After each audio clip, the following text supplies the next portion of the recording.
The Life of Jesus, Sindhi, Part 4.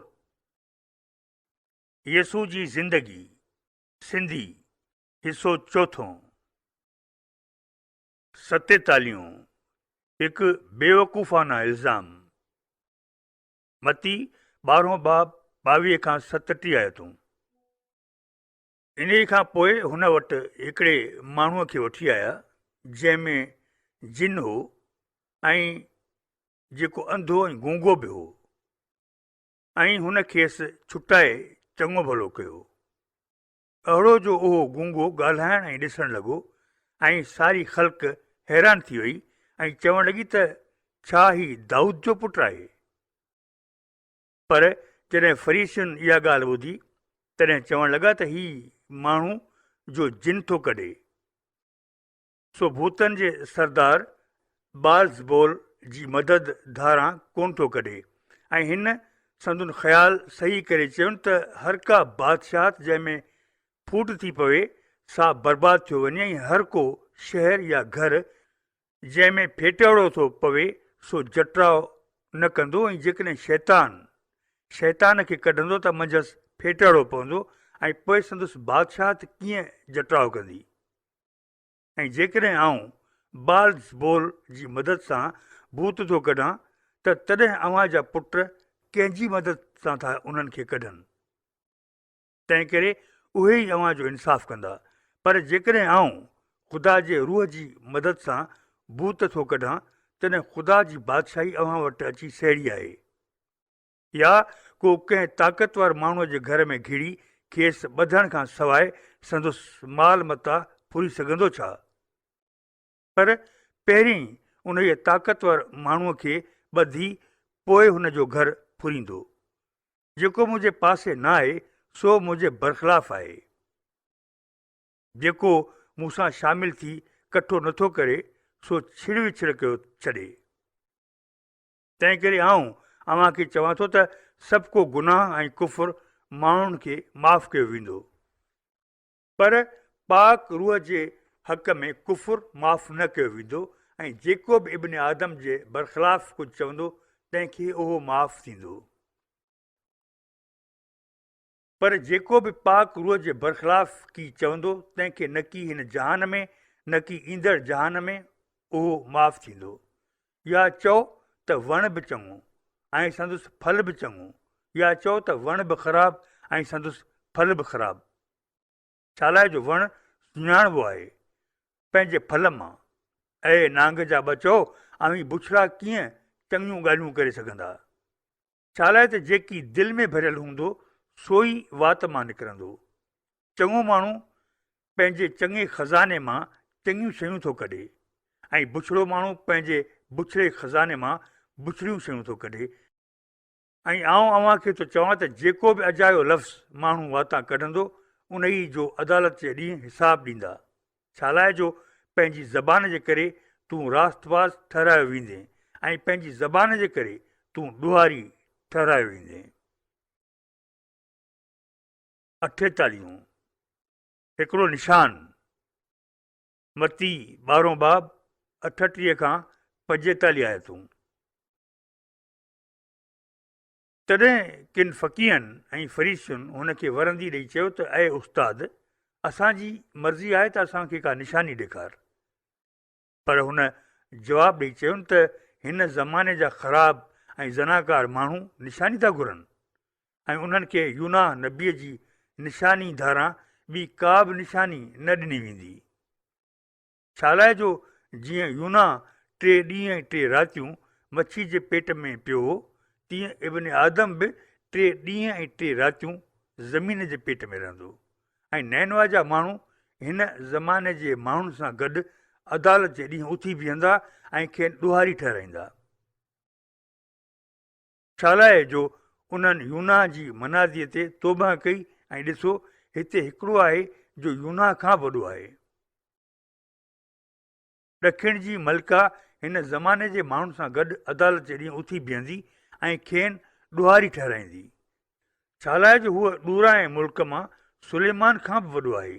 पर नापाक भूत जॾहिं माण्हूअ मां निकिरे थो तॾहिं बरपटनि में आराम ॻोल्हींदो थो अचे, पर मिलेसि ई नथो। तॾहिं चवे थो त आउं मोटी पंहिंजे घर वेंदुसि, जितां निकितो आहियां। ऐं जॾहिं उते अचे थो तॾहिं उन खे ख़ाली ऐं ॿुहारियल ऐं सींगारियल थो ॾिसे।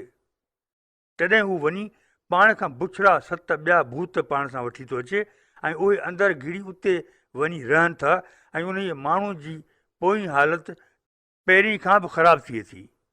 हिन बुछड़े ज़माने वारनि सां बि साॻियो अहिड़ो ई हाल थींदो। 49 यसू जो ख़ानदान। मती 12 बाब 46 खां 50 आयतूं। अञा हुन माण्हुनि जे मेड़ाकनि सां पिया ॻाल्हायो त संदुसि माउ ऐं भाइर अची बीठा ऐं मर्ज़ी हुयनि त साणसि ॻाल्हाइण था घुरनि। पर जॾहिं ॿुधायुसि तंहिंखे वरंदी ॾेई चयईं त मुंहिंजी माउ ऐं मुंहिंजा भाइर केरु आहिनि? ऐं पंहिंजनि शागिर्दनि ॾांहुं हथ ॾिघेरे चयईं त ॾिसो, इझा मुंहिंजी माउ ऐं इझे मुंहिंजा भाइर। छा लाइ जो मुंहिंजो पीउ जो आसमान में आहे, तंहिंजी मर्ज़ीअ मूजिबि जेको हलंदो सो ई मुंहिंजो भाउ ऐं भेण ऐं माउ आहे। 50 ढंढ ते तमसीलूं। मती 13 बाब 1 खां 58 आयतूं। उन ई ॾींहुं यसू घर मां निकिरी समुंड जे किनारे ते वञी वेठो ऐं एतिरा माण्हू वटसि अची मिलिया जो पाण वञी हिकिड़ी ॿेड़ीअ में वेठो ऐं ॿी सारी ख़ल्क किनारे ते बीठी रही। ऐं हू उन्हनि खे केतिरियूं ई ॻाल्हियूं मिसालनि में ॿुधाइण लॻो त ॾिसो, ॿिज छटण वारे जी तमसील। हिकिड़ो हारी ॿिज छटण लाइ निकितो। ॿिज छटण महिल कुझु दाणा वञी घस ते किरिया ऐं पखी अची उहे चुगी विया, ऐं कुझु टकराइतियुनि जायुनि ते किरिया जिते घणी मिटी न हुअण सबबि उहे यकदमि फुटी निकिता। छा लाइ जो मिटी पूरी कान हुई, ऐं जॾहिं सिजु निकितो तॾहिं उहे सड़ी विया। ऐं पहाड़ न हुअण सबबि सुकी विया, ऐं के कंडियुनि में किरिया, पर कंडियुनि वधी उन्हनि खे घुटे विधो। ऐं के भलीअ ज़मीन ते किरिया ऐं उन्हनि फल झलियो, किन सवणो, किन सठूणो, किन टीवणो। जंहिंखे कन आहिनि सो ॿुधे। यसाया 6 बाब 9 खां 10 आयतूं। ऐं शागिर्द अची चयुसि त तूं हिननि सां मिसालनि में छो थो ॻाल्हाईं? ऐं हुन खेनि वरंदी ॾेई चयो त अव्हांखे आसमान जी बादशाहत जे ॻुझनि जी सम्झ ॾिनी वई आहे, पर न हुननि खे। छा लाइ जो जंहिं वटि कुझु आहे तंहिंखे ॾिनो वेंदो ऐं उन ई वटि जझो थी पवंदो,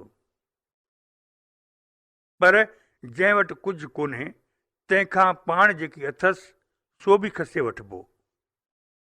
तंहिं करे आउं हिननि सां मिसालनि में थो ॻाल्हायां। छा लाइ जो हू ॾिसंदे बि नथा ॾिसनि ऐं ॿुधंदे बि नथा ॿुधनि।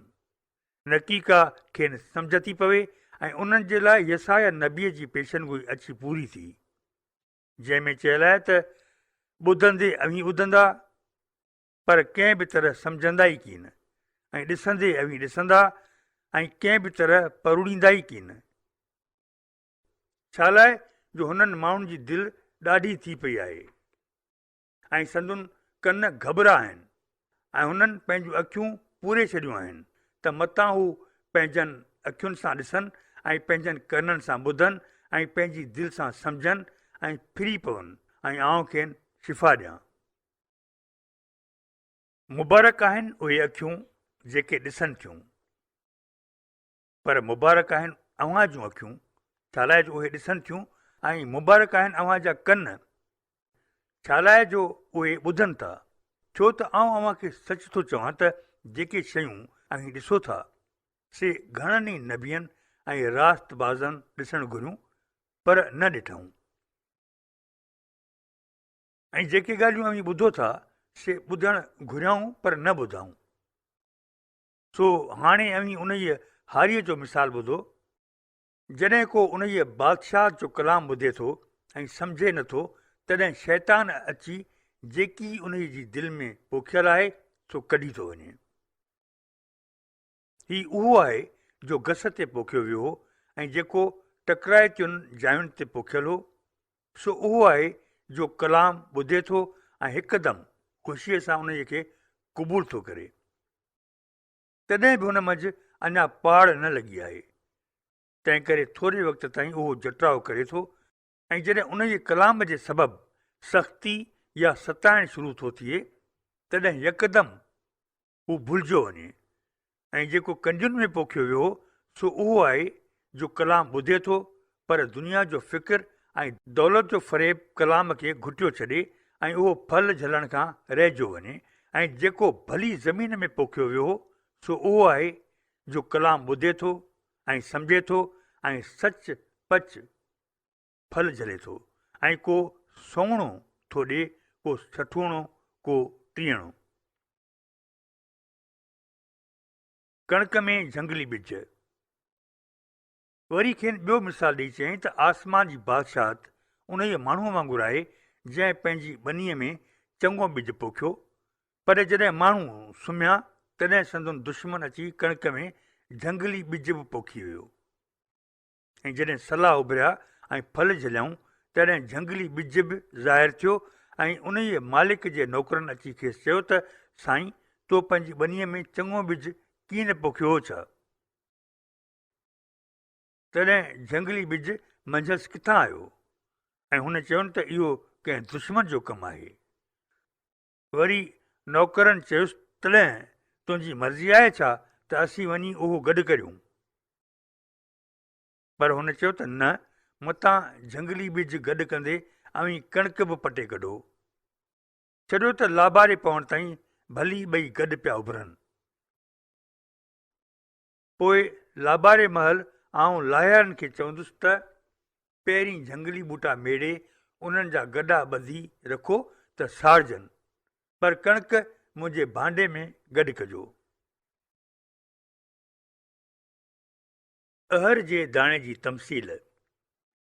वरी खेनि ॿियो मिसाल ॾेई चयईं त आसमान जी बादशाहत अहर जे दाणे जे मिसल आहे, जो के माण्हू खणी पंहिंजी ॿनीअ में पोखियो, जो बेशक सभिनी ॿिजनि खां नंढो आहे, पर जॾहिं उहो उभरे थो तॾहिं सभिनी ॿूटनि खां वॾो थिए थो ऐं वण थियो पवे ऐं आसमान जा पखी अची उन्हनि जे टारियुनि में था वेहनि। वरी हुन ॿियो मिसाल चई ॿुधायूं त आसमान जी बादशाहत ख़मीर मिसल आहे, जो कंहिं दाल खणी अटे जे 3 माणनि में मिलायो तां जो उहो सभु ख़मीर थी पियो। इहे सभु ॻाल्हियूं यसू मेड़ाकनि खे मिसालनि में ॿुधाईंदो हो ऐं उन्हनि सां मिसालनि खां सवाइ कीन ॻाल्हाईंदो हो। इन लाइ त जेकी नबीअ चयो सो पूरो थिए त आउं मिसालनि ॿुधाइण लाइ पंहिंजो वात खोलींदुसि ऐं उहे ॻाल्हियूं ॻाल्हाईंदुसि जे दुनिया जी बुनियाद खां वठी ॻुझियूं हुयूं। यसू हारी जी तमसील सम्झाए थो। तंहिंखां पोइ हू मेड़ाकनि खे छॾे घर वियो ऐं संदुसि शागिर्द वटि आया ऐं चयाऊंसि त असांखे ॿनीअ जे झंगली ॿिज वारो तमसील सम्झाए। ऐं हुन वरंदी ॾेई चयो त जेको चङो ॿिज थो पोखे सो इब्न आदम आहे ऐं ॿनी जहान आहे ऐं चङो ॿिज बादशाह जा ॿार आहिनि ऐं झंगली ॿिज शैतान जा ॿार आहिनि ऐं जंहिं दुश्मन उहे पोखिया सो आहे शैतान ऐं लाबारे जो वक़्तु आहे जहान जी पुॼाणी ऐं लाहियारा आहिनि मलाइक। तंहिं करे जीअं झंगली ॿिज गॾु करे बाहि में साड़ींदा आहिनि तीअं जहान जी पुॼाणी में बि थींदो। इब्न आदम पंहिंजा मलाइक मोकिलींदो ऐं उहे संदुसि बादशाहत मां जेके शयूं गुमराह थियूं कनि ऐं जेके बुछड़ाई कनि था तिन सभिनी खे मेड़े कठो कंदा ऐं उन्हनि खे बाहि जे खूरे में उछलाए विझंदा। उते रोइण ऐं ॾंद कटणु थींदो। तॾहिं रास्तपास पंहिंजे पीउ जी बादशाही में सिज वांगुरु चमकंदा। जंहिंखे कन आहिनि सो भली ॿुधे। लिकल खज़ाने ऐं मोती जे मिसिल। आसमान जी बादशाहत ॿनीअ में लिकल ख़ज़ाने मिसिल आहे, जो कंहिं माण्हूअ लधो ऐं लिकाए रखियाईं ऐं ख़ुशीअ विचां वञी जेकी वटि सो विकिणी उहा ॿनी ख़रीद कयाईं। नबी इज़त खां सवाइ वरी आसमान जी बादशाहत हिकिड़ी वॾी ॼार मिसाल आहे, जा समुंड में उछलाई वई ऐं जंहिंमें हर क़िस्म जी मच्छी अची फाथी। जॾहिं उहा भरिजी वई तॾहिं माण्हुनि छिके किनारे ते कई ऐं हुननि वेही चङियूं चङियूं मच्छियूं थांवनि में गॾु कयूं, पर ख़राब उछलाए छॾियऊं। जहान जी पुॼाणी में बि ईअं थींदो। मलाइक ईंदा ऐं बुछड़नि खे चङनि मां कढी धार कंदा ऐं उन्हनि खे बाहि जे खूरे में उछलाए विझंदा। उते रोइण ऐं ॾंद कटणु थींदो। इहे सभु ॻाल्हियूं अव्हां सम्झियूं? हुननि चयो त हाओ। हुन चयुनि त तंहिं करे हर को फ़क़ी जो आसमान जी बादशाह जो शागिर्दु थियो आहे, सो उन जे घर जे मालिक वांगुरु आहे, जो पंहिंजे ख़ज़ाने मां नयूं ऐं पुराणियूं शयूं कढी थो अचे। ऐं हीअं थियो जो जॾहिं यसू ही मिसाल ॾेई बसि कई तॾहिं उतां निकिरी उथी हलियो वियो ऐं पंहिंजे वतन में अची माण्हुनि खे संदुनि इबादत खाने में तालीम ॾिनाई, जंहिं करे हू अजब में पोई चवणु लॻा त हिन माण्हूअ खे ही दानाई ऐं मुआज़ा किथां आया। ही हुन वाढे जो पुटु न आहे छा? संदुसि माउ जो नालो मरियम न आहे छा? ऐं संदुसि भाइर याकूब ऐं यूसुफ ऐं शमून ऐं यहूदा न आहिनि छा? ऐं संदुसि भेनरूं सभु असां वटि कोन्हनि छा? तॾहिं हुन माण्हूअ ही सभु ॻाल्हियूं किथां आंदियूं? सो हुननि खेसि क़बूल न कयो। पर यसू चयुनि त कंहिं बि नबीअ जी पंहिंजे वतन ऐं पंहिंजे घर खां सवाइ ॿिए हंधि बेइज़ती कान थी थिए। ऐं हुननि जी बेएतक़ादीअ करे हुन उते घणा मुआज़ा न कया। 51 गलील ते तूफ़ान।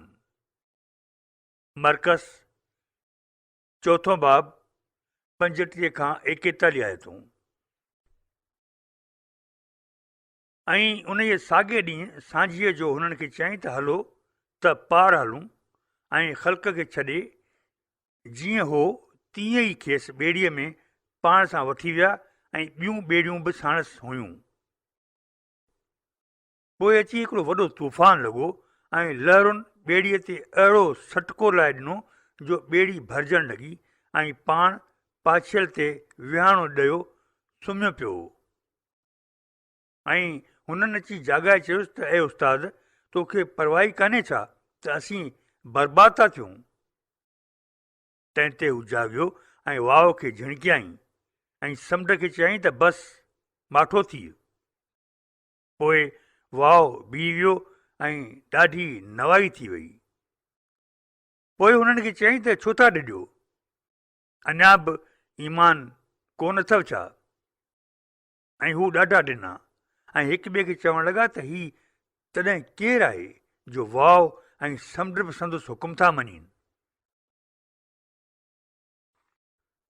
52 बदरू गिरफ़्तार माण्हू। मरकस 5 बाब 1 खां 20 आयतूं। ऐं हू समुंड जे परीं भर गिरासीनियुनि जे मुल्क में लंघी आया ऐं अञा ॿेड़ीअ तां मस लथो त यकदमि हिकिड़ो माण्हू जंहिंमें भूत हो सो कब्रिस्तान मां निकिरी अची गॾियुसि।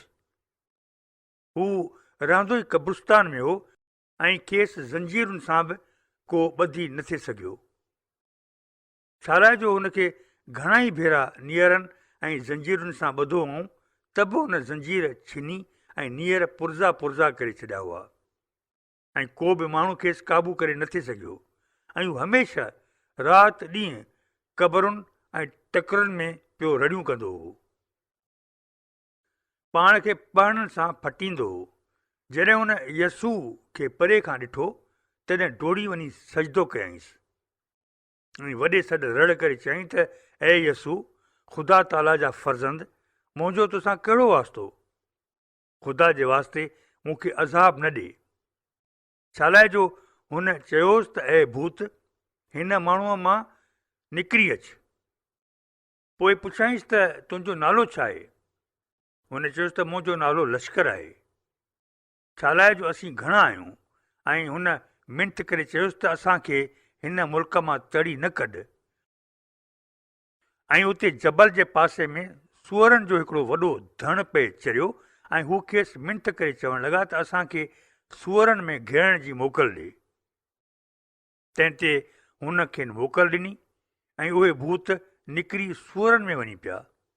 ऐं उहो ॾण जो शुमार में अटकल 2000 हो, सो उभ कपरीअ तां धुकींदो वञी समुंड में पियो ऐं पाणीअ में ग़ोता खाई मोह। ऐं जिन उन्हनि खे वेठे चाढ़ियो से उथी भॻा ऐं वञी शहर ऐं ॿराड़ीअ में उहा ख़बर ॿुधायऊं।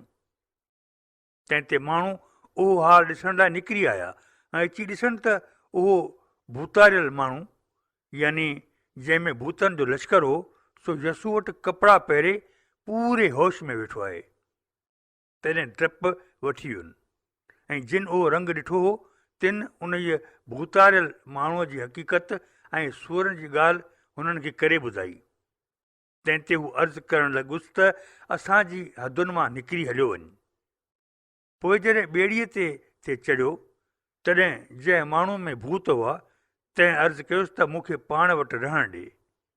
पर हुन मोकल न ॾिनसि ऐं चयईंसि त पंहिंजे घर वञी पंहिंजनि अज़ीज़नि खे ॿुधाए त ख़ुदावंद तोसां कहिड़ी न भलाई कई आहे ऐं तोते केतिरो न रहम कयो अथसि।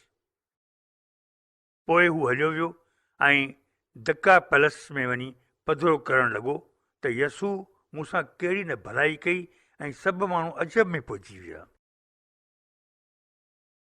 हिकु औरत हथु लाथो। ऐं जॾहिं यसू ॿेड़ी में चढ़ी वरी पार आयो, तॾहिं माण्हुनि जो वॾो मेड़ाको वटसि अची गॾु थियो ऐं हू समुंड जे किनारे ते हो। ऐं इबादत खाने जे सरदारनि मां हिकिड़ो यारस नाले आयो ऐं खेसि ॾिसी पेरें पियुसि ऐं ॾाढी निज़ारी करे चवणु लॻो त मुंहिंजी नंढी न्याणी मरण ते आहे। भलाई करे हली हथु घुमाईंसि त चङी भली थिए ऐं बची पवे। तंहिं ते हू साणसि गॾिजी वियो ऐं हिकिड़ो वॾो मेड़ाको संदसि पुठियां उथी हलियो ऐं माण्हू मथसि ॻाहट पे थिया। ऐं हिकिड़ी ज़ाल जंहिंखे 12 वरियनि खां रतु वहंदो हो ऐं केतिरनि ई तबीबनि जे हथां घणियूं तकलीफ़ूं सठियूं हुयईं ऐं जेकी वटसि हो सो सभु ख़र्चे खपाए चुकी हुई ऐं फ़ाइदो त कोन रसियोसि, पर वेतर वधीक बीमार थींदी वई। यसू बाबति ॻाल्हियूं ॿुधी गोड़ में पुठियां आई ऐं अची संदसि कपिड़े खे हथु लाथाईं। छा लाइ जो हुन चयो थिए त जे आउं रुॻो संदसि कपिड़नि खे खणी हथु लाहींदसि त चङी भली थी पवंदसि ऐं यकदमि रतु वहणु बंदि थी वियुसि। ऐं पाण में सम्झाईं त हाणे आउं इन ई आज़ार खां छुटी आहियां। ऐं यकदमि यसू अंदरि में ॼातो त मूं मां कुदरत निकिती आहे। तॾहिं गोड़ में फिरी चयईं त कंहिं मुंहिंजनि कपिड़नि खे हथु लाथो। ऐं संदसि शागिर्दनि चयोसि त तूं ॾिसीं थो त माण्हू तोते ॻाहट पिया थियनि, पोइ बि चवीं थो त कंहिं मूंखे हथु लाथो। हुन हेॾां होॾां निहारियो त ॾिसां त कंहिं इहो कमु कयो आहे, पर ज़ाल खे ख़बर हुई त साणसि छा थियो आहे। सा डिॼंदी ऐं ॾकंदी अची पेरें पियसि ऐं समूरी ॻाल्हि करे ॿुधायईंसि। तंहिं ते हुन चयोसि त धीअ, तुंहिंजे ईमान तोखे छुटायो आहे, सलामत हली वञ ऐं इन ई आज़ार खां छुटी ऐं। यसू मुर्दा छोकिरीअ खे उथारे थो। अञा हुन ॻाल्हायो पिए त इबादत खाने जे सरदार जे घर मां किन माण्हुनि अची चयो त तुंहिंजी न्याणी मरी वई। हाणे उस्ताद खे वधीक तकलीफ़ छो थो ॾीं? पर यसू इन ई चवण ते को बि ध्यानु न ॾेई इबादत खाने जे सरदार खे चयो त डिॼ न, रुॻो ईमान रख। ऐं हुन पतरस ऐं याकूब जे भाउ यूहन्ना खां सवाइ ॿिए कंहिंखे बि पंहिंजे पुठियां अचणु न ॾिनो ऐं हू इबादत खाने जे सरदार जे घर आया त छा ॾिसे त गोड़ लॻो पियो आहे ऐं ॾाढो पिया रोइन पिटीन। पोइ जॾहिं अंदरि आयो तॾहिं चयईं त अवीं हुल छो था करियो ऐं छो पिया रो? छोकिरी मुई कान्हे पर सुती पई आहे। तंहिं ते हू मथसि खिलण लॻा, पर हुन सभिनी खे ॿाहिरि कढी छॾियो ऐं रुगो छोकिरीअ जे माउ पीउ ऐं पंहिंजनि साथियुनि खे पाण सां करे अंदरि घिड़ी उन ई हंधि वियो जिते उहा छोकिरी पई हुई ऐं छोकिरी खे हथ खां वठी चवणु लॻो त तलीता क़ौमी, जंहिंजो तर्जुमो आहे त ऐ नीगर, आउं तोखे चवां थो त उथ। ऐं यकदमि छोकिरी उथी खड़ी थी ऐं हलणु लॻी। छाराए जो हूअ 12 वरियनि जी हुई ऐं हुननि खे हद खां वधीक हैरानी लॻी हुई। पोइ हुन उन्हनि खे सख़्तु ताक़ीद कई त हिन ॻाल्हि जी कंहिंखे बि ख़बर न पवे ऐं चयईं त कुझु खाइण लाइ ॾियोसि। 54 अंधो ऐं गूंगो।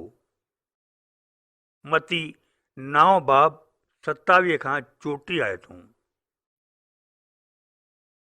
पोइ जॾहिं यसू हुतां अॻिते हलियो तॾहिं 2 अंधा संदुसि पुठियां आया ऐं रड़ करे चवणु लॻा त ऐ इब्न दाऊद, असां ते रहम कर। पोइ जॾहिं हू घर में आयो तॾहिं उहे अंधा वटसि आया ऐं यसू चयुनि त अव्हांजो ईमान आहे त ही आउं करे सघंदुसि? हुननि चयुसि त हाओ ख़ुदावंद। तॾहिं हुन संदुनि अखियुनि खे हथ लाइ चयो त अव्हांजे ईमान मूजिबि अव्हां सां थिए। तॾहिं हुननि जूं अखियूं खुली पियूं ऐं यसू ताक़ीद करे चयुनि त ॾिसो, मतां कंहिंखे ख़बर पवे। पर हू ॿाहिरि हलिया विया ऐं वञी सारे मुल्क में हुनजो नालो हलायूं। अञा हू ॿाहिरि निकिता त ॾिसो, हिकिड़े गूंगे खे वटसि वठी आया जंहिंमें भूत हो ऐं जॾहिं हुन भूत कढियो तॾहिं ख़ल्क़ अजब में पहुची चवणु लॻी त इसराईल में अॻे ईअं कोन ॾिसण में आयो आहे। पर फरीसियुनि चयो त ही भूतनि जे सरदार जी मदद सां भूत थो कढे। 55 पहिरियों ख़ासि सफ़र। मती 9 बाब 35 खां 10 बाब जी 42 आयत ताईं। पोइ यसू सभिनी शहरनि ऐं ॻोठनि में ऐं इबादत खाननि में तालीम ॾींदो ऐं बादशाहत जी ख़ुशख़बरीअ जी मनादी कंदो ऐं सभिनी क़िस्मनि जे मरीज़नि ऐं बीमारनि खे छुटाईंदो घुमंदो रहियो। पर जॾहिं हुन मेड़ाका ॾिठा तॾहिं मथनि रहम आयुसि। छा लाइ जो हू निंधड़कियुनि रिढुनि वांगुरु रुलियल ऐं परेशान हुआ। तॾहिं हुन पंहिंजनि शागिर्दनि खे चयो त फ़सुलु त बेशक भलो आहे पर पोरियत थोरा आहिनि। तंहिं करे अवीं फ़सुल जे मालिक खे अर्ज़ु करियो त हू पंहिंजे फ़सुल जे लाइ पोरियत ॾियारे मोकिले। ऐं हुन पंहिंजे 12 शागिर्दनि खे पाण वटि सॾे खेनि हीअ अख़्तियारी ॾिनी त भूतनि खे कढनि ऐं सभु कंहिं क़िस्म जे मर्ज़ ऐं बीमारीअ खां शिफ़ा ॾियनि। हाणे उन्हनि 12 रसूलनि जा नाला ई आहिनि। पहिरियों शमौन, जंहिंखे पतरस करे सॾींदा आहिनि, ऐं संदुसि भाउ अंद्रियास, ज़बदीअ जो पुटु याकूब ऐं संदुसि भाउ यूहन्ना, फिलिपस ऐं बरतलमई, तूमा ऐं मती, मैसूल ठेकेदार, हल्फीअ जो पुटु याकूब ऐं थदई, शमौन किनानी ऐं यहूदा अस्करियो ते जंहिं झलायुसि। इन्हनि 12 खे यसू रवानो कयो ऐं ताक़ीद करे चयईं त ग़ैर क़ौमुनि जी राह में मतां वञो ऐं सामरियुनि जे कंहिं बि शहर में मतां घिड़ो, बल्कि इसराईल जे घराणे जूं रिढूं जेके गुमराह थी वियूं आहिनि तिन वटि वञो ऐं वेंदे वेंदे इहा मनादी करियो त आसमान जी बादशाहत वेझी आई आहे। बीमारनि खे शिफ़ा ॾिजो, मुअलनि खे जियारजो, कोड़ियुनि खे छुटाए साफ़ कजो, भूत कढिजो। मुफ़्त मिलियो अथव, मुफ़्त ॾिजो। पंहिंजे बटुअनि में सोन या रुपयो या ट्रामो न खणिजो। पंहिंजी मुसाफ़िरीअ लाइ झोली न खणिजो ऐं न की 2 कोट, न की जुती, न की लठ। छालाए जो पूरियत पंहिंजे खाधे जो हक़दारु आहे। ऐं जंहिं शहर या ॻोठ में घिड़ो उते पुछा कजो त उते लाइक़ु भरियो माण्हू केरु आहे, ऐं जेसीं उतां रवाना न थियो तेसि ताईं उते ई टिकिया रहिजो। जीअं अवी कंहिं घर में घिड़ो त सलाम कजो, ऐं जे घर जा भाती लाइक़ु हूंदा त अव्हांजो सलाम उन्हनि खे रसंदो, पर जे उहे नालाइक़ु हूंदा त अव्हांजो सलाम अव्हां ॾांहुं मोटी ईंदो। ऐं जेको अव्हांखे क़बूलु न करे, न की अव्हांजी ॻाल्हि ॿुधे, त जीअं उन घर या शहर मां निकिरो तीअं पंहिंजे पेरनि जी मिटी छंडे छॾिजो। आउं अव्हांखे सच थो चवां त अदालत जे ॾींहुं उन ई शहर खां सदूम ऐं अमोरा जे मुल्क लाइ उहा घड़ी वधीक सौखी थींदी। रिढुनि में बघड़। ॾिसो, आउं अव्हांखे रिढुनि वांगुरु बघड़नि मंझि थो मोकिलियां। तंहिं करे अवी सभिनि वांगुरु सियाणा ऐं कबूतरनि वांगुरु ग़रीब थिजो, पर माण्हुनि खां संभालिजो। छालाए जो हू अव्हांखे सदर मजलिस जे हवाले कंदा ऐं पंहिंजुनि इबादत गाहुनि में अव्हांखे चबुक हणंदा। हाओ, ऐं मुंहिंजे करे अव्हांखे हाकिमनि ऐं बादशाहनि जे अॻियां वठी वेंदा। इन लाइ त संदुनि लाइ ऐं ग़ैर क़ौमुनि लाइ शाहिदी थिए। पर जॾहिं हू अव्हांखे झलाइनि तॾहिं इहो फ़िक्रु न कजो त कीअं या छा ॻाल्हियूं या छा लाइ, जो जेकी अव्हांखे ॻाल्हाइणो हूंदो सो उन जी घड़ी पाण ई अव्हांखे ॿुधायो वेंदो। छालाए जो ॻाल्हाइण वारा अवी न आहियो, पर अव्हांजे पीउ जो रूह आहे जो अव्हां में ॻाल्हाए थो, ऐं भाउ खे मौत लाइ झलाईंदो, ऐं पीउ पंहिंजे ॿार खे ऐं औलाद माइटनि जे बरख़िलाफ़ खड़ो थींदो, उन्हनि खे माराए विझंदो, ऐं मुंहिंजे नाले करे सभई माण्हू अव्हां सां अदावत कंदा। पर जेको तोड़ ताईं क़ाइमु रहंदो सो ई निजात पाईंदो। पर जॾहिं अव्हांखे हिकिड़े शहर में सताइनि तॾहिं भॼी ॿिए में वञिजो। छालाए जो आउं अव्हांखे सच थो चवां त अवी अञा इसराईल जे शहरनि मां घुमी बसि न कंदा त इब्न आदम ईंदो। शागिर्द उस्ताद खां वॾो न आहे। शागिर्द पंहिंजे उस्ताद खां मथे न आहे, न की नौकर पंहिंजे धणीअ खां। बसि एतिरो आहे त शागिर्द पंहिंजे उस्ताद जहिड़ो थिए ऐं नौकर पंहिंजे धणीअ जहिड़ो। जेकॾहिं घर जे धणीअ खे बाल्स बोल करे छॾियो आहे त संदुसि घर जे भातियुनि खे केतिरो न ज़्यादा करे छॾींदा। तंहिं करे उन्हनि खां न ॾिजो। छालाए जो अहिड़ी का बि ढकियल शइ कान्हे जा ज़ाहिर थींदी, न का अहिड़ी का लिकल शइ आहे जा पधरी न थींदी। जेकी आउं अव्हांखे कन में ॿुधायां थो सो खॾनि ते पुकारजो, ऐं जेकी बदन खे मारे था विझनि पर रूह खे मारे नथा सघनि तिन खां न ॾिजो, पर उन ई खां ॾिजो जो रूह ऐं बदन ॿिन्ही खे जहन्नम में विझी बर्बाद करे थो सघे। 2 झिरकियूं 1 पैसे नथियूं विकामनि छा? त बि उन्हनि मां हिकिड़ी बि अव्हांजे पीउ जी मर्ज़ी धारां ज़मीन ते न किरंदी, बल्कि अव्हांजे मथे जा वार बि सभु ॻणिया पिया आहिनि। तंहिं करे ॾिजो न, अवी त केतिरनि ई झिरकियुनि खां वधीक आहियो। तंहिं करे जेको माण्हुनि जे अॻियां मुंहिंजो इक़रार कंदो, तंहिंजो आउं बि पंहिंजे पीउ जे अॻियां जो आसमान में आहे इक़रार कंदुसि। पर जेको माण्हू जे अॻियां मुंहिंजो इनकारी थींदो, तंहिंजो आउं बि पंहिंजे पीउ जे अॻियां जो आसमान में आहे इनकारी थींदुसि। ईअं न भायो त मुंहिंजे अचण करे ज़मीन ते अमुन थींदो। अमुन त न, पर तरार हलंदी।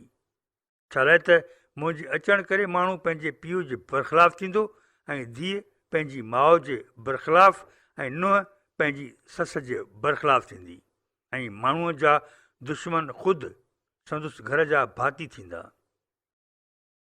मलाकी 7 बाब 6 आयत। जेको पीउ या माउ खे मूंखां ज़्यादा प्यार थो करे सो मुंहिंजे लाइक़ु न आहे, ऐं जेको पुटु या धीअ खे मूंखां ज़्यादा प्यार थो करे सो मुंहिंजे लाइक़ु न आहे, ऐं जेको पंहिंजो सलीब खणी मुंहिंजे पुठियां न ईंदो सो मुंहिंजे लाइक़ु न आहे। जेको पंहिंजी जान बचाइण थो घुरे सो उहा विञाईंदो, जेको पंहिंजी जान मुंहिंजे कारण विञाए थो तंहिंखे उहा मिलंदी। थधे पाणीअ जो प्यालो। जेको अव्हां खे क़बूल थो करे सो मूंखे क़बूल थो करे, ऐं जेको मूंखे क़बूल थो करे सो उन खे क़बूल थो करे जंहिं मूंखे मोकिलियो आहे। जेको कंहिं नबीअ खे नबी ॼाणे क़बूल थो करे तंहिंखे नबीअ जो अजर मिलंदो, ऐं जेको कंहिं रास्तबाज़ खे रास्तबाज़ ॼाणे क़बूल थो करे तंहिंखे रास्तबाज़ जो अजर मिलंदो। आउं अव्हां खे सच थो चवां, जेको हिननि नंढड़नि मंझां हिकिड़े खे मुंहिंजो शागिर्द ॼाणे रुगो थधे पाणीअ जो प्यालो पीआरींदो सो कंहिं बि तरह पंहिंजो अजर न विञाईंदो। 56 हेरोदेस। मरकज़ 6 बाब 14 खां 29 आयतूं। ऐं हेरोदेस बादशाह इहे ॻाल्हियूं ॿुधियूं, छा लाइ जो हुनजो नालो मशहूरु थी वियो हो, ऐं चवणु लॻा त यूहन्ना बपतिस्मा ॾियण वारो मोलनि मां जीउ थियो आहे। तंहिं करे हुनजे हथां उहे मौजा थियनि था। पोइ ॿियनि चयो त इहो एलिया आहे, ऐं किन चयो त को नबी आहे, यानी नबियनि मां हिकिड़े जहिड़ो आहे। पर जॾहिं हेरोदेस जी ॿुधो तॾहिं चयईं त यूहन्ना जंहिंजी मूं सिसी लहिराई हुई सो ई जीउ थियो आहे। छा लाइ त हेरोदेस पाण माण्हू मोकिले यूहन्ना खे झलायो हो, ऐं पंहिंजे भाउ फलपस जी ज़ाल हेरोदेस जी ख़ातिर क़ैद खाने में विधो हुअईंसि, जो हुन सां परिणिजी वेठो हो। छा लाइ जो यूहन्ना हेरोदेस खे चयो त हू तोखे पंहिंजे भाउ जी ज़ाल खे रखणु रवा न आहे, ऐं हेरोदेस जी साणुसि दुश्मनी हुई ऐं खेसि माराए छॾण जी मर्ज़ी हुई, मगर वस न थिए पुगुसि।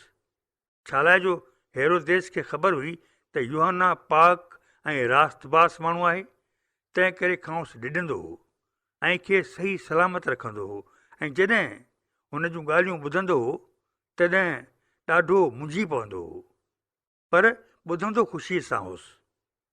ऐं हिकिड़े मौक़े ते जॾहिं हेरोदेस पंहिंजे जनम जे ॾींहुं पंहिंजे अमीरनि ऐं वॾनि जंगी सरदारनि ऐं गलील जे मुखी माण्हुनि जी मानी कई हुई, तॾहिं ख़ुदि हेरोदेस जी धीअ अंदरि आई ऐं नाच करे हेरोदेस ऐं संदसि महिमाननि खे ख़ुशि कयईं। ऐं बादशाह उन जी छोकिरीअ खे चयो त घुर जेकी घुरणो हुजई त ॾियां, ऐं कसम खणी चयईंसि त अधु बादशाह ताईं जेकी बि घुरंदीअ सो ॾींदोसांइ। तंहिं ते हू ॿाहिरि निकिरी वई ऐं पंहिंजी माउ खां पुछाईं त छा घुरां। हुन चयुसि त यूहन्ना बपतिस्मा ॾियण वारे जी सिसी। सो यकदमि हू तकड़ी तकड़ी अंदरि बादशाह वटि आई ऐं अर्ज़ु करे चयाईंसि त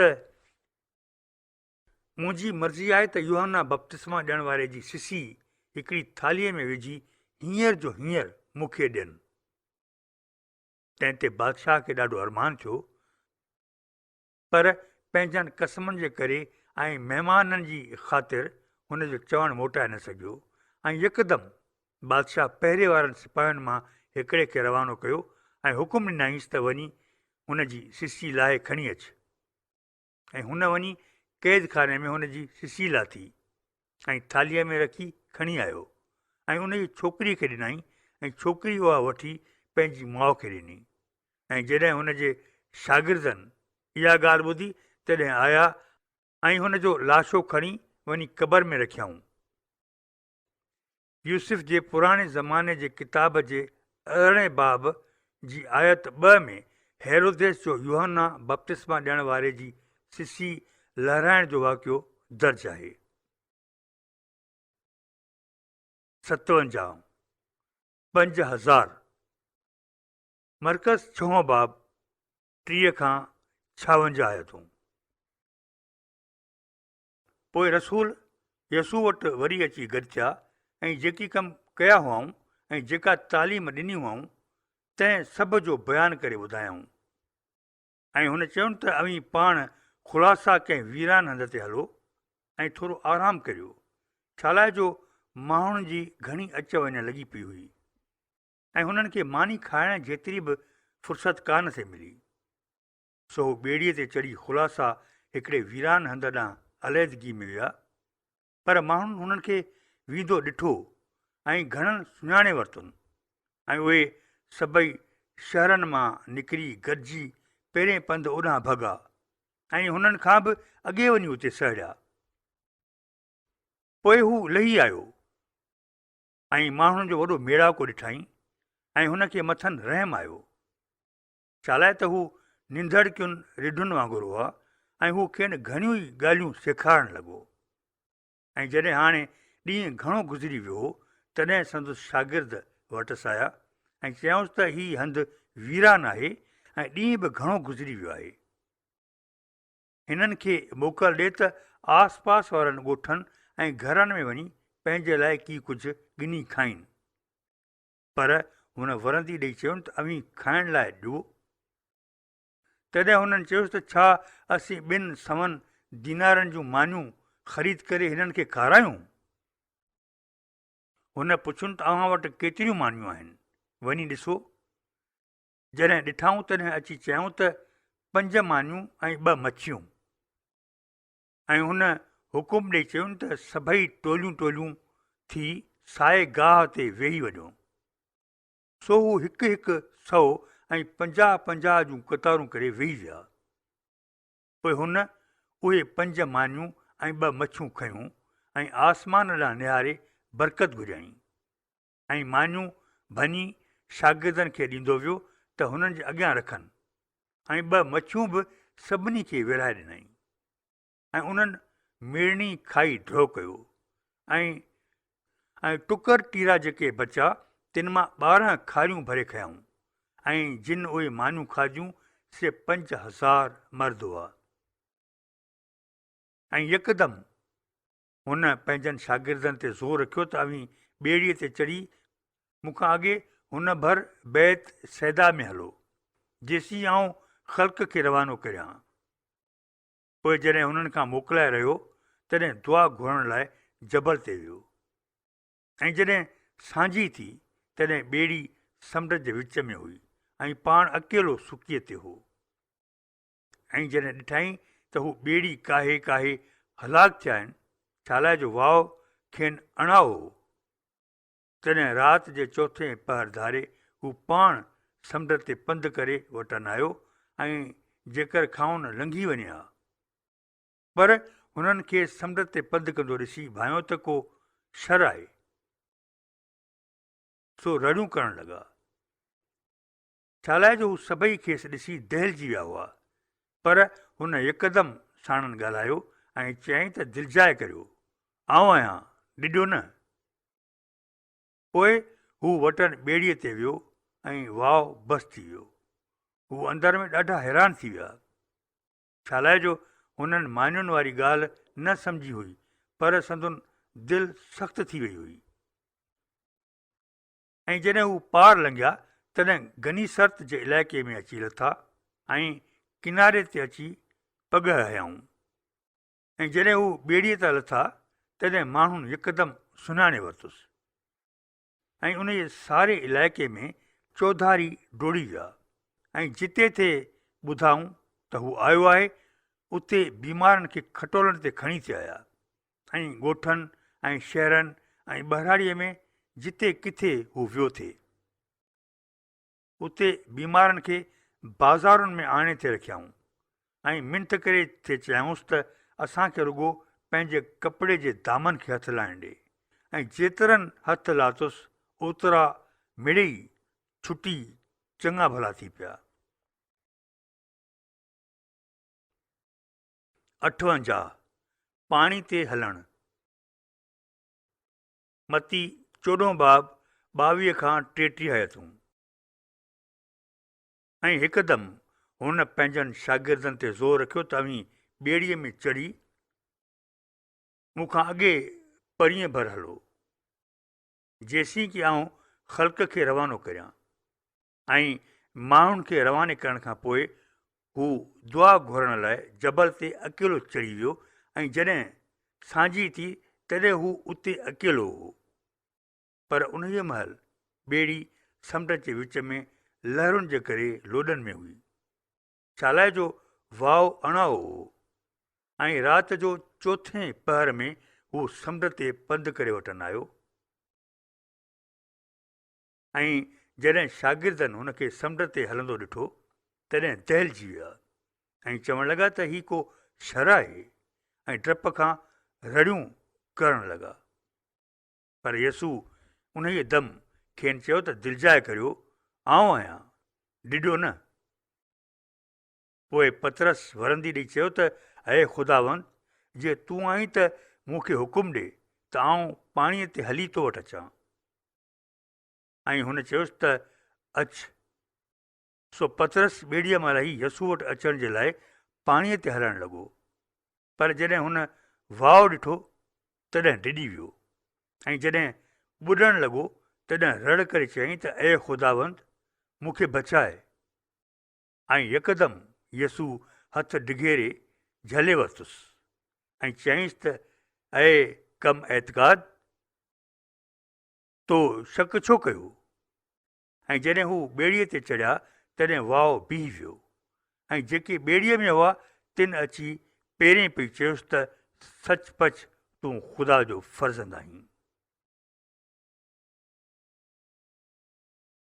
59 5000 खे तालीम ॾियणु। यूहन्ना 6 बाब 22 खां 71 आयतूं। ॿिए ॾींहुं उहो मेड़ाको जो समुंड जे परी भर बीठो हो तंहिं ॾिठो त उते हिकु ॿेड़ी धारां ॿियो की बि कीन हो। ऐं यसू त पंहिंजनि शागिर्दनि सां ॿेड़ीअ में चढ़ियो ई कीन हो। पर संदुसि शागिर्द अकेला विया हुआ। यानी जेकॾहिं जिते ख़ुदावंद जे शुकराननि चवण बाद हुननि मानी खाधी हुई, उन जाइ जे वेझो ॿिया मछुआ तब्रियास खां आया हुआ।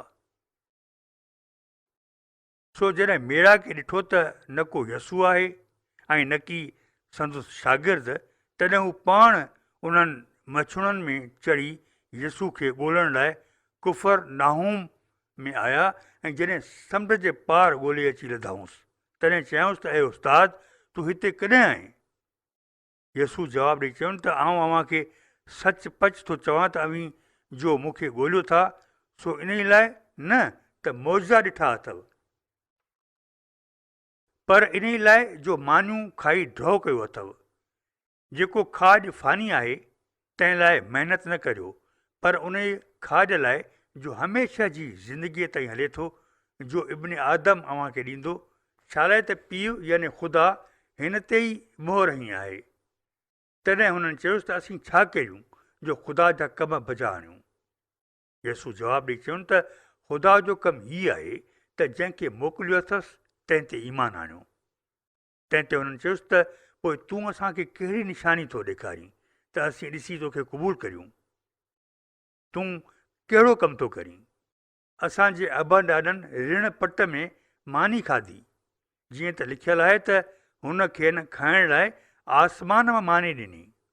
तॾहिं यसू चयुनि त आउं अव्हांखे सच सच थो चवां त उहो मूसा कीन हो जंहिं अव्हांखे आसमान मां मानी ॾिनी, पर मुंहिंजो पीउ अव्हांखे आसमान मां सा मानी थो ॾिए। छालाए त ख़ुदा जी मानी उहा आहे जा आसमान मां लही अची जहान खे ज़िंदगी थी ॾिए। तंहिं ते हुननि चयोसि त ए ख़ुदावंद, इहा मानी त असांखे हमेशह ॾिए। यसू चयुनि त ज़िंदगी जी मानी आउं आहियां। जेको मूं वटि थो अचे तंहिंखे कॾहिं बि बुख कीन लॻंदी, ऐं जेको मूं ते ईमान थो आणे तंहिंखे कॾहिं उन कीन लॻंदी। पर मूं अव्हांखे चयो त अव्हां मूंखे ॾिठो आहे त बि ईमान नथा आणियो। जेकी बि पीउ मूंखे ॾिए थो से मूं वटि ईंदा ऐं जेको मूं वटि अचे थो तंहिंखे आउं असुलु कढी कीन छॾींदुसि। इस्तिस्ना 8 बाब, ज़बूर 105 बाब, 40 आयत। यसू ज़िंदगी जी मानी। छा लाइ त आउं पंहिंजी मर्ज़ीअ ते हलण लाइ न आयो आहियां। जंहिं मूंखे मोकिलियो आहे तंहिंजी मर्ज़ी हीअ आहे त जेकी बि मूंखे ॾिनो अथसि तंहिं मां कुझु बि न विञायां, पर पोएं ॾींहुं उनखे जीआरे उथारियां। छा लाइ त मुंहिंजे पीउ जी ई मर्ज़ी आहे त हर हिकु जो पुट खे ॾिसे थो ऐं मथसि ईमान थो आणे तंहिंखे हमेशह जी ज़िंदगी मिले ऐं आउं पोएं ॾींहुं हुनखे जीआरे उथारींदुसि। तॾहिं यहूदी हुन बाबति सुसपुस करणु लॻा। छा लाइ जो हुन चयो त आसमान मां जा मानी लही आई आहे सा आउं आहियां, ऐं हू चवणु लॻा त इहो यसू यूसुफ जो पुटु आहे न, जंहिंजे माउ पीउ खे असीं सुञाणूं। तॾहिं हींअर कीअं थो चवे त आउं आसमान मां लथो आहियां। यसू जवाबु ॾेई चयुनि त पाण में सुसपुस न करियो। को बि माण्हू मूं वटि अची नथो सघे जेसीं के पीउ जंहिं मूंखे मोकिलियो आहे सो न छिकेसि ऐं आउं पोएं ॾींहुं उनखे जीआरे उथारींदुसि। नबियनि जे किताबनि में लिखियलु आहे त उहे सभु ख़ुदा पारां सेखारिया वेंदा। हर को जंहिं पीउ खां ॿुधो आहे ऐं वटां सिखियो आहे सो मूं वटि थो अचे। ईअं न आहे त कंहिं बि माण्हू पीउ खे ॾिठो आहे, सो सवाइ उन्हीअ जे जो ख़ुदा वटां आहे तंहिं पीउ खे ॾिठो आहे। आउं अव्हांखे सच सच थो चवां त जेको मूं ते ईमान थो आणे हमेशह जी ज़िंदगी उन्ही जी आहे। ज़िंदगी जी मानी आउं आहियां। अव्हांजे अबनि ॾाॾनि रिण पट में मन खाधी ऐं उहे मरी विया। ही उहा मानी आहे जा आसमान मां लहे थी त माण्हू उन मां खाई ऐं मरी न वञे। आउं उहा ज़िंदा मानी आहियां जा आसमान मां लथी आहे। जेकॾहिं को बि हिन मानी मां खाईंदो त हमेशह जीअरो रहंदो, बल्कि उहा मानी जा आउं जहान जी ज़िंदगीअ लाइ ॾींदुसि सा आहे मुंहिंजो गोश्त। तंहिं ते यहूदी पाण में अची अटकिया ऐं चवणु लॻा त ही माण्हू असांखे पंहिंजो गोश्त कीअं खाइण लाइ ॾींदो। तॾहिं यसू चवनि त आउं अव्हांखे सच सच थो चवां जेसीं अव्हीं इब्न आदम जो गोश्त न खाईंदा ऐं रत न पीअंदा तेसीं अव्हां में ज़िंदगी हूंदी कान।